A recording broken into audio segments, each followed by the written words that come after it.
वर्षापासून government duty करत आहे आणि गेल्या 5 वर्षापासून या अभियानासोबत मी जुळलेला. याच्यामध्ये मी ज्यावेळेस आलो होतो त्यावेळेस फक्त मी हे तेल वापरण्यासाठी आलो होतो, कारण त्यावेळेस मला फक्त ॲसिडिटीचा प्रॉब्लेम होता.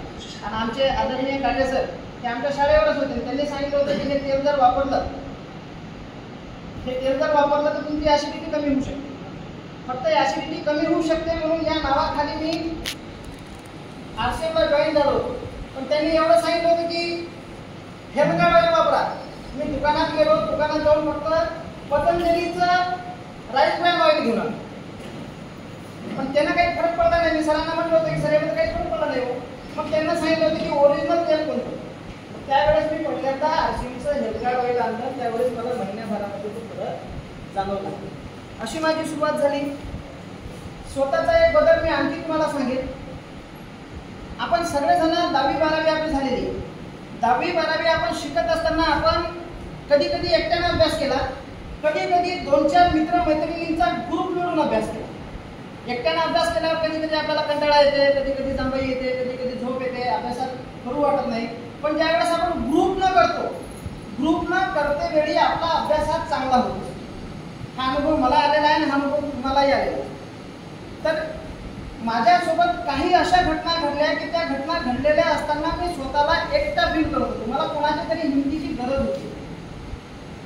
पण अशा परिस्थितीमध्ये RCMची टीमच अशी होती की ज्या वेळेस हे लोक माझ्यासोबत हिमतीनं उभे राहिले. आपण बऱ्याच वेळा जीवनामध्ये असे काही संघर्ष होतात, अशा काही घटना घडतात की आपण आपली हिंमत हारतो. आपल्याला कोणाची तरी गरज असते. तर त्यावेळेस मला असा माहोल, असा पॉझिटिव्ह लोकांचा माहोल RCM मध्ये आल्यानंतरच भेटला. ज्यावेळेस मला वाटलं की काहीतरी RCM मध्ये आल्यानंतर मी फक्त ॲसिडिटीसाठी आलो, ॲसिडिटी नंतर थोडेसे 2-4 पैसे भेटल म्हणून आलो. त्याच्यानंतर मला इतकी परिस्थिती किंवा इथला माहोल मला थोडासा वेगळाच झाला. आणि खरं सांगतो तुम्हाला, जीवनामध्ये खूप साऱ्या आपण घटना बघतो की आपल्या महाराष्ट्रात सगळ्यात जास्त जर आत्महत्या होत असेल तर आपल्या यवतमाळमध्ये होतात. आणि आत्महत्या होण्याचं एकमेव कारण आहे की माणूस मनानं खचून जातो, त्याला कोणाची तरी हिमतीची गरज असते. तर RCM मधले लोक असे आहेत की एकमेकांना पॉझिटिव्ह घेऊन हिंमत द्यायचं काम करतात. RCM फक्त आपल्याला हे प्रॉडक्ट दिसते. तुम्हाला सांगू इच्छितो की हे फक्त प्रॉडक्ट नाही, प्रॉडक्ट मागं लपलेली खूप मोठी संधी आहे. पण ते एका प्रोग्राममुळे आपल्या लक्षात येणार. म्हणून मी तुम्हाला विनंती करतो की तुम्ही आजचा जो प्रोग्राम आहे, आजच्या प्रोग्राममध्ये त्या ताई जे काही सांगतील की तुम्ही एकदम व्यवस्थित, open heart and open mind या दोन्ही गोष्टी ठेवून तुम्ही जर ऐकलं तर त्या मॅडमला नेमकं काय सांगायचं आहे हे तुमच्यापर्यंत पोहोचेल. तर नेमकं RCMचे प्रोडक्ट काय आहे, RCMचं प्लॅन काय आहे, याच्याबद्दल मी थोडक्यात तुम्हाला सांगण्याचा प्रयत्न करतो. मी देखील त्यांच्याकडूनच शिकत आहे. पण एवढं मला कळालं, एक सर्व्हिस करताना माणूस जनरली सर्व्हिस म्हणा, काम म्हणा, आपण 50 वर्ष तरी काम करतो.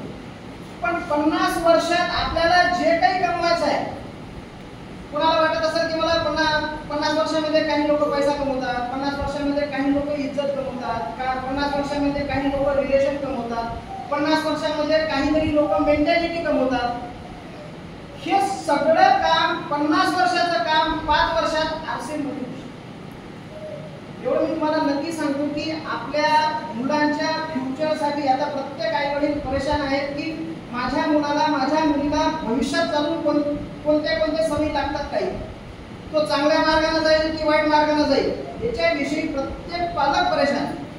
आणि एवढं मात्र मी खात्रीने सांगू शकतो की तुमचा पाल्य, तुम्ही स्वतः जर RCM सोबत जर जुळून राहिले तर हा सगळ्यात मोठा प्रॉब्लेम आपल्या मुलाला चांगल्या सवयी लागेल की वाईट सवयी, तो चांगल्या मार्गाने जाईल की वाईट मार्गाने जाईल, त्याचं लाईफ ही सिक्युअर आहे की अनसिक्युअर आहे, तो सुरक्षित आहे की असुरक्षित आहे, या सगळ्या गोष्टीमधून तुम्ही याच्यातून मोकळं होऊ शकता जर RCMच्या वातावरणामध्ये राहिले तर. फक्त मी येताना प्रॉडक्टमध्ये आलो होतो, पण प्रॉडक्ट नंतर मला याच्यातून खूप साऱ्या गोष्टी मिळाल्या आणि भविष्यामध्ये अजून मिळणार. नेमका हा RCMचा प्लॅन काय आहे, कसा आहे, आपण समजून घेण्याचा आपण प्रयत्न करू. बघा, तुम्ही, मी, आपण प्रत्येक जण काम करतो. काम करून पैसा कमवतो आणि हा पैसा मार्केटमध्ये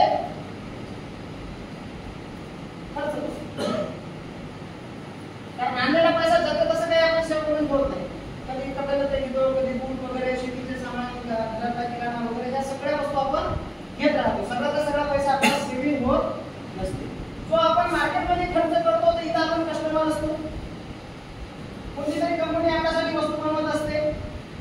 कंपनी डायरेक्ट आपल्या घरी येत नाही, आपण कंपनीपर्यंत जातो. आपण काय करतो, घराजवळ एखाद्या दुकानात जातो. हा दुकानदार होलसेलर जाते, होलसेलर एखाद्या डिस्ट्रीब्युटर जाते, डिस्ट्रीब्युटर एखाद्या एजंट. अशा पद्धतीनं वस्तू आपल्यापर्यंत येत असतात आणि प्रत्येक वस्तूची मोठी जाहिरात होत असते. एखादी वस्तू कंपनीने जर 100 रुपयात जर बनवली तर आपल्यापर्यंत येताना ही वस्तू कमीत कमी 200 रुपयात. 100 ची वस्तू 200 रुपयात घेतली म्हणजे किती पैशामध्ये गेला आपला? 100 रुपयामध्ये गेले. 100 रुपयामध्ये गेले म्हणजे 50% पैसा मला आहे.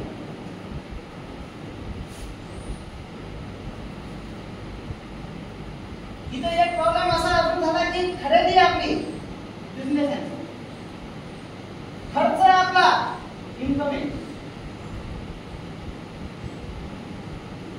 हे लोक आपल्याला कच्च्या बिलानं प्रोडक्ट देतील, पक्क्या बिलानं प्रोडक्ट देतील. आपल्याजवळ पर्याय नसल्यामुळे आपल्याला घ्यावं लागणार. आपण फक्त दुकान बदलणार, बाकी गोष्टी बदलणार नाही. आपण पैसा देत आहे पण वस्तू ओरिजिनल येत आहे, डुप्लिकेट आहे माहीत असताना ही किंमत घ्यावं लागेल. वस्तू स्वस्त येत आहे, महाग येत आहे हे कळत असताना ही किंमत घ्यावं लागेल. या वस्तूमुळे हे भेसळ जी आहे ती शुद्ध आहे माहीत असताना ही किंमत घ्यावं. आपल्याजवळ दुसरं ऑप्शन पण असंच एक नवीन ऑप्शन तयार झालेला आहे. जशी ही कंपनी आहे, जशी आपली एक आरसीएम देखील कंपनी आहे, जसं हे मार्केटचे दुकान आहे, तसे आपल्याजवळ 15,000 आरसीएम चे दुकान आहे. त्याला पीयूसी म्हणतात आपल्या सुपरकर सरांचं. ज्या वस्तू आपण या दुकानातून घेताय ह्याच वस्तू जर आपण आरसीएमच्या दुकानातून जर घेतल्या तिथं आपण कस्टमर राहतो, तिथं आपण असोसिएट बाहेर होतो. आणि ह्या दुकानाचा एक ऍडिशनल ह्याचा अजून तुम्हाला सांगितलं त्यावेळेस हा प्लॅन माझा कुठे असे सुपरकर सरांसारखे 15,000 दुकानं आहेत की जे आपल्याला घेत देण्यासाठी काम करत आहे. आपण असोसिएट बाहेर राहतो. असोसिएट बाहेर याच्यासाठी आपल्याला काही पैसे वगैरे भरावे लागत नाही. फक्त याचे आपल्याला रजिस्ट्रेशन करावं लागते. रजिस्ट्रेशन करण्यासाठी आपल्याला एक आपला फोटो द्यावा लागते, आपला एक आधार कार्डचा फोटो द्यावा लागते, आपल्याला एक बँकेचं पासबुक द्यावं लागते, पॅन कार्ड असेल तर पॅन कार्ड द्यावं लागते. आपला एक रजिस्ट्रेशन होते, एक आपल्याला आयडी नंबर भेटते. त्या आयडी नंबरचा एक फायदा आहे, या दुकानातून भारतात कुठेही सामान याच्यावर आपल्याला प्रत्येक वस्तूच्या एमआरपीवर 10 ते 25% आपल्याला सूट भेटते. आपण जी खरेदी केली या खरेदीचा जो पॉइंट बनाल त्या पॉइंटवर 2 ते 22% कमिशन भेटते. तिसरं बेनिफिट असं आहे की याचा आपल्याला पक्क बिल भेटते.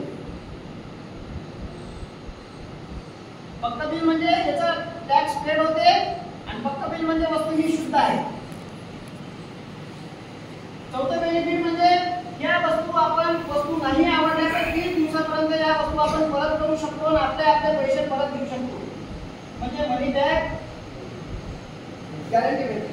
पाचवा फायदा याचा असा आहे की तुम्ही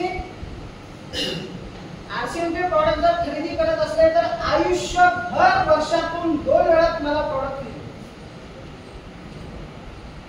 वर्षातून 2 वेळा आयुष्यभर, एकदाच नाही.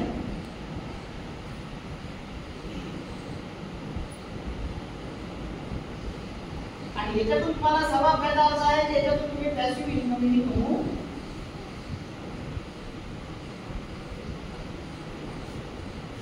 मार्केटचं असं कोणतंच दुकान नाही की ज्यानं आपण पैसे कमवले पाहिजे म्हणून ते दुकान आपल्यासाठी काम करते. पण आरसीएम मधले 15,000 दुकानं असे आहेत की आपण सर्वजण मिळून पैसा कमवला पाहिजे म्हणून हे दुकान काम करते. पैसा हे लावतात तर पैसा आपण कमवला पाहिजे म्हणून हे दुकान काम करते. मला एक सांगा, आपल्याला गरजेच्या वेळी जर कोणी आपल्याला 100, 500, 1000, 2000, 5000 रुपये जर कोणी उधार दिले तर आपल्याला किती आधार वाटते. हे दुकान कोणत्याही प्रकारचा आपल्याकडून पैसा न घेता आपल्या मुलांचं भविष्य सेक्युअर राहिलं पाहिजे म्हणून काम करतात. हे दुकानं आपल्या घरचा मेडिकल बिल झिरो झालं पाहिजे म्हणून काम करतात. हे दुकानं आपल्या घरी सगळ्यांची हेल्थ चांगली राहिली पाहिजे म्हणून काम करतात. हे दुकानं आपल्या परिवाराला भविष्यात नेहमी सिक्युरिटी भेटली पाहिजे म्हणून हे दुकान काम करतात. या दुकानाचा फायदा सांगून तेवढा कमी आहे, म्हणून सुगरकर सरांचं महत्व हे साध्या बोलण्यानं आपण व्यक्त करू शकत नाही. हा याचा जो प्लॅन आहे, हा एक शॉर्ट बट स्वीट मला सांगण्याची आयोजकांनी जी संधी दिली त्याच्यासाठी आपल्या सगळ्यांचे आभार मानतो. आणि याच्यानंतर मी अशा व्यक्तीला बोलवणार आहे, याच्यानंतर मी अशा व्यक्तीला बोलवणार आहे की मला असं वाटत होतं की मी 80,000चा माणूस, मला नोकरीतून 80,000 भेटते, मला 80,000 भेटत असताना मला आरक्षण करायचं काय करायचं, आरक्षण नाही करत काय माझं कोणतं घरदार उपाशी राहणार आहे, कोणती माझी बायको लेकरं बाबा उपाशी राहणार आहे.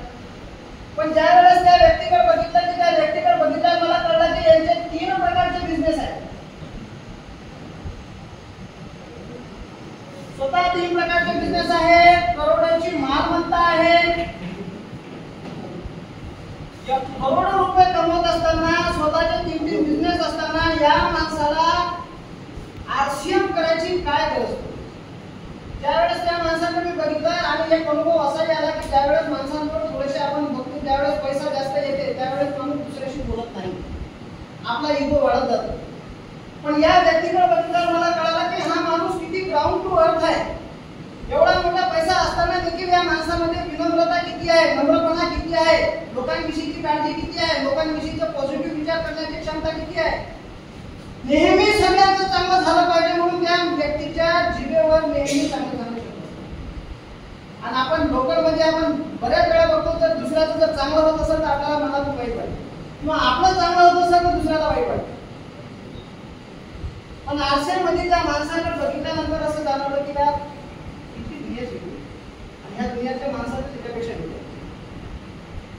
तर त्यांना पाहून मी प्रभावित झालो, ज्यांना पाहून मी एक डिसिजन घेतले की आपण आरसीएम करोडोच्या माणसाला जर आरसीएम करत आहे तर आपण अजून करोडोमध्ये गेलो नाही.